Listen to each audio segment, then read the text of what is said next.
Okay, in this video I am going to explain how to graph a quadratic equation. So here is the graph or the equation that we want to graph. F of x is equals to x minus 1 squared minus 9. So we're going to hit here on the graphing tool, and what we want to do is move the mouse over to this option area where we're going to see a couple different shapes. So the first one will be a line, then absolute value, and as you can see, when you hover over the tool or the button, it says right there a little message with what type of graph you're trying to do. Since this is a power 2, then we're going to do parabola. Okay, so it makes sense. The first thing you want to do is graph the vertex. So notice how there's a point following me around here on the graphing tool. So what you want to do is look at the equation, and this one is in vertex or standard form. So the vertex for this would be 1 comma negative 9. So positive 1 on the x-axis and then negative 9 in the y. So I click, but now it's waiting for a second point. Okay, so it's up to you to figure that one out, right? We could say, what is the y-intercept? What is the x-intercept? So all you have to do is, for example, say that you plug in x equals to 0 to figure out the y-intercept. So if I was to plug in x equals to 0 here, this would become negative 1 squared, which is 1.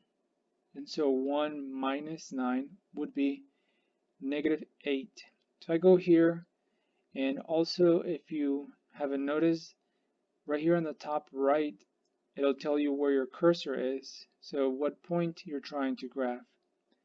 So notice how I'm going to graph the point 0, 8, negative 8.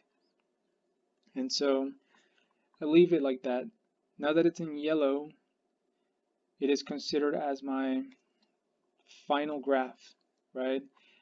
There are other options, and later on there will come up some other options as well. But for now, you are going to leave it as a solid line. Don't click the dotted because it's going to count it wrong. So leave it solid and don't fill it in with any color or anything. We'll just leave it like that and we'll hit save. And then we'll just check. Okay? So then they're going to ask us, what is the axis of symmetry? And right below it says type an equation and simplify your answer. So axis of symmetry is that vertical line that goes down the middle of the parabola.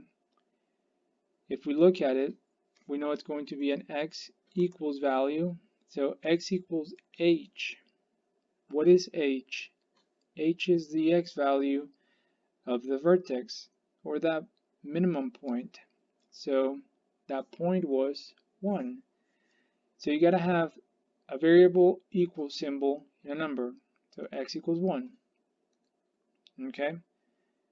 Then what is the domain of the function is over which x values does the graph happen, or what numbers are you allowed to plug in, right? So there is no restriction, and if you notice, the graph goes from all the way in the left, so negative infinity, comma, positive infinity. So make sure you have parentheses around this, and the one on the left is the negative infinity. You're reading this from left to right.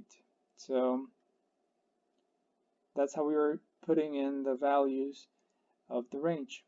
I'm sorry, the domain. The next part is the range. Well, the range, we read it from the bottom up. with respect to the y-axis, where do we see a graph happening? So as you read it from the bottom up, you come all the way down from negative infinity upwards, upwards, upwards until you meet the first y value that matches the graph. So this you do with a square bracket because you have an exact value as compared to infinity. Infinity is just like a concept, it's not really an exact number. So that's why we put that one in parentheses. So this would be -9, comma, positive infinity, right? Because it just goes upwards from -9.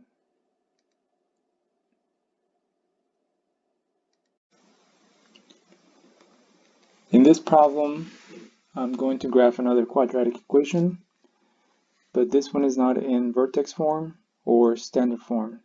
As we see,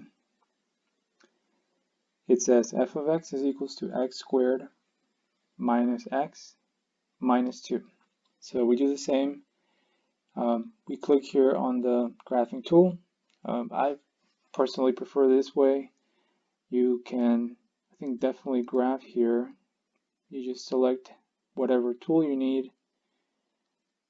I've never kind of done it on there, but either way, click on the box or click down here, select parabola, and then first select your vertex. So in this case, we're going to use the -b over 2a. So -b will be -1, make it negative, so it would be 1 over 2a, so 1/2. And if you were to plug in 1/2 into that equation, okay, you'll get the following.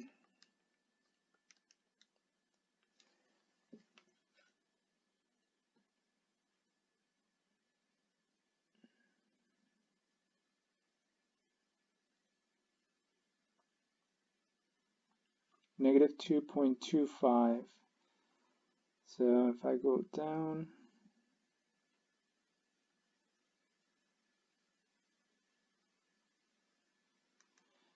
so try to match, right, whatever values you get with whatever is down here, right? So this graph kind of difficult because we got values of 1/2 and 2.25, so be careful when you're graphing this specific numbers now.